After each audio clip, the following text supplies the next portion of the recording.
과연 헤롯과 본디오 빌라도는 이방인과 이스라엘 백성과 합세하여 하나님께서 기름 부으신 거룩한 종 예수를 거슬러 이 책임이, 이 소동이, 이 소란이, 이 거역이, 이 대적이 누구로 말미암았는지를 분명하게 하고 있습니다. 헤롯 이름을 말하고 있습니다.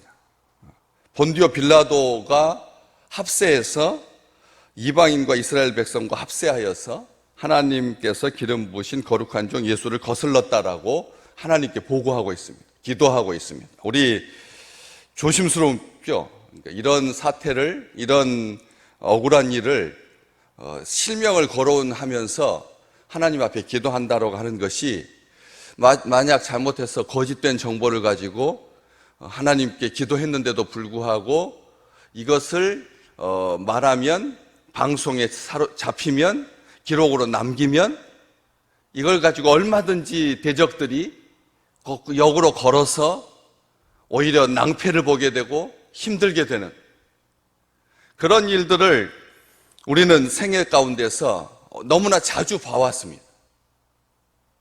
그냥 이런 공식적인 매체가 동원되지 않은 상태에서 속으로만, 혼자만 기록을 남기지 아니하고 그렇게 하는 것에 대해서는 누가 뭐라고 하지 않지만 실명으로 거론되면 그것은 오히려 역공을 맞아서 아주 낭패를 보게 되는 그런 일들이 얼마나 많은지 모릅니다. 그런데 교회는 불의에 대해서, 원수에 대해서, 하나님을 대적하는 것에 대해서 하나님께 고스란히, 이게 성경책에 기록되어 있거든요. 만약 지금 시대의 헤롯과 본디오 빌라도와 이방인과 이스라엘 백성들이 이 내용을 듣고 기록으로 봤다면 가만히 있지 않았을 것입니다. 한두 사람도 아니지 않습니까? 이게 이방인 하면 전 세계 사람들이, 이스라엘 백성들, 그 전 세계 사람들 중에 포함된 그 중에서도 이스라엘 백성들인데 끝까지 물고 늘어지면서 책임 소재를 따져 물었을 것입니다. 교회가 자유로울 줄 아느냐? 너희가 무엇을 알고 어떻게 알고 이런 식으로 우리한테 대적하느냐? 하면서 세상이 오히려 하나님의 백성들을, 교회를 진멸하려고 들었을 거라는 것이죠. 그런데 교회, 하나님께 기도할 때 용감하게 두려워하지 아니하고 있는 그대로 사실을 하나님께 기도하고 있습니다. 과연 우리가 생각했던 대로, 우리가 하나님께서 예언에 말씀해 주신 대로 어찌하여 열방이 분노하며 족속들이 허사를 경영하였는고 세상의 군왕들이 나서며 관리들이 함께 모여 주와 그의 그리스도를 대적하도다. 시편 2편 말씀 이대로 이루어졌습니다. 과연 하면서 기도했다는 것입니다. 우리 기도할 때 이렇게 기도하는 것을 두려워해서는 안 된다는 것입니다. 동성애 말했다가는 요즘 소수 인권을 보호하지 못한다라고 하는 그런 차원으로 몰려서 처참하게 죽을 거다. 이런 두려움 때문에 사람들이 동성애에 대해서 말하지 못합니다. 강대상에서 그런 말 하는 거 싫어합니다. 또 이번에 또 개정하겠다고 하는 그 가정법, 정말로 사위가 여자고 며느리가 남자인 시대를 여러분 성경에서 금하고 있습니다. 그런데 그렇게 제한해서는 안 된다는 거예요. 그게 인권이라는 겁니다. 그게 소수를 보호한다는 것입니다. 제가 말씀드렸잖아요. 그렇다면 근친상간도 소수니까 보호해야죠. 근친상간도 소수니까 보호해야 된다니까요. 소수여서 보호해야 된다면 그러면 근친상간도 소수니까 보호해야 된다는 것이죠. 이거 우리로 하여금 하나님께서 이 말씀을 왜 이 시점에, 이 어려운 시대에 사람들이 악과 타협하고 불의를 눈감아주고 용기 있게 나서는 자가 아무도 없는 이때에 이 말씀을 우리에게 주고 계시는 것입니다. 오늘 28절 그렇지만 그럼에도 불구하고 그렇게 거슬러서 하나님의 권능과 뜻대로 이루려고 예정하신 그것을 행하려고 이 성에 모인 것뿐입니다. 저들이 그렇게 모여있지만 결국은 하나님의 권능과 뜻대로 이루려고 예정하신 그것을 행하려고 이 성에 모였을 뿐입니다. 아멘. 아멘. 저 악한 생각들이 나서는 것들, 군왕들이 나서고 열방이 분노하고 족속들이 허사를 경영하고 세상의 군왕들이 나서고 관리들이 함께 모여서 정당인데 그것을 발의해가지고 통과시키겠다고 지금 소수의 의분을 가진 목사님들만 1인 시위하면서 국회 앞에서 이렇게 시위해서는 안 될 거라는 것이죠. 우리가 기도하지 않으면 구체적으로 그 말을 명칭을 가지고 이게 평등법이라고 말하고 차별금지법이라고 말합니다. 가정법이라고 말합니다. 가정을 온전히 세우는 법이라고 언제 악한 영이 가정을 무너뜨린다고 했습니까? 언제 악한 영이 평화를 깨뜨린다고 말했습니까? 언제 악한 영이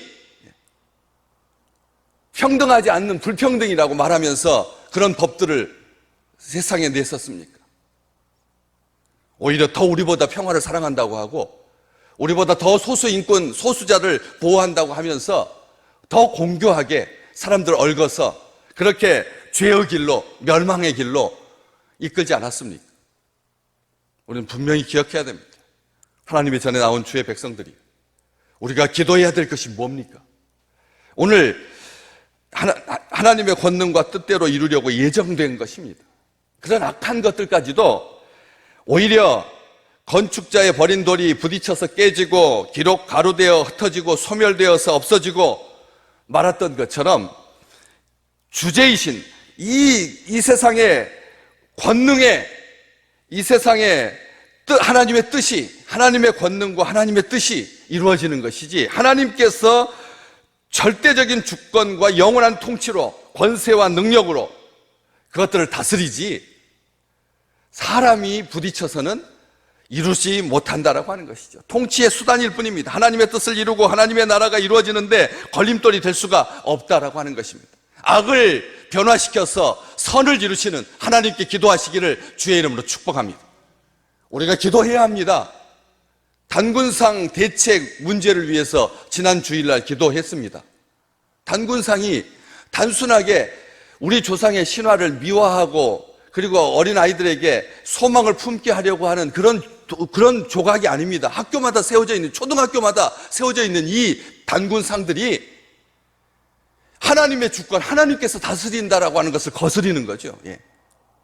곰이 변하여서 여자가 되어가지고 하늘의 아들과 만나서 나온 그 아들이 단군이다. 곰이 변하여서 하나님께서 곰을 창조하셨는데 곰이 변화되어서 여자가 되어가지고 하늘의 아들과 함께 만나서 그 아들이 단군이 되었다. 여러분, 자기 조상을 동물이 변화돼서 조상이 되었다, 후손이 되었다라고 하는 사람들의 자존감이 얼마나 크겠습니까? 말도 안 되는 것이죠. 아무리 이 세상에 호랑이가 변하여서 사람이 되었다, 독수리가 변하여서 사람이 되었다, 그건 동물의 자손이라는 뜻입니다. 유전자 속에 곰의 근성이 들어있는 거죠.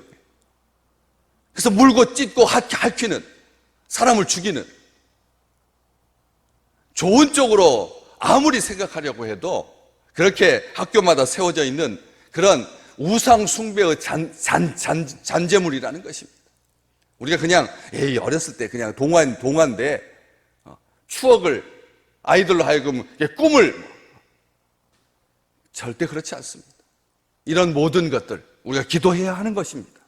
그냥 우리 교회는 정치적인 문제하고는 독립적으로 떨어져서 그냥 오직 믿음, 오직 성경, 오직 말씀, 오직 찬송, 오직 전도 하니까 이렇게 옆으로 미쳐나서는 안 된다라고 하는 것이죠. 오늘 사도들, 교회는 만유의 대주제이신, 창조주이신, 역사의 주인이신, 만왕의 왕이신, 주의 주이신 우리 하나님께 기도합니다. 주여, 이제도 그들의 위협함을 굽어보시옵소서. 또 종들로 하여금 담대히 하나님의 말씀을 전하게 해주십시오. 손을 내밀어서 병을 낫게 해주십시오. 표적과 기사가 거룩한 종 예수의 이름으로 이루어지게 해주십시오. 사람의 관점에 따라서 판단하지 아니하고 속상해하지 아니하고 그냥 단순하게 불편한 정도, 나하고는 상관없으니까 우리 집안에서는 절대 만년이 지나도 사위가 여자인 경우는 없을 거다, 며느리가 남자인 경우는 없을 거다, 이렇게 생각하면서 우리하고는 별도의 문제로 나라의 법이 그렇게 바뀌는데 그래도 그것을 다 핍박해서는 안 된다. 허용해라. 만약 가족들끼리 모였는데 이게 수군수군 하면 그것도 다 불법이 되고 하는 그런 쪽으로 지금 법을 개정하겠다고 하는데 우리는 안전지대인 것처럼 그렇게 중간에 머물러서 있어서는 안 되는 기도했다는 것이죠. 믿음의 눈을 가지고 기도했습니다. 다 성령이 충만하여서 담대히 하나님의 말씀을 전할 수 있었던 이유는 그렇게 기도하는 하나님의 백성들에게 하나님께서 축복하시고 하나님께서 친히 다스리시고 악을 반영하지 못하도록 하나님께서 막으셨다라고 하는 것을 기억하면서 하나님께 기도함으로 하나님의 의를 드러내는 하나님의 공의가 이 땅에 강물과 같이 흐르는 아름다운 나라 주의 백성들 되시기를 주의 이름으로 축복합니다.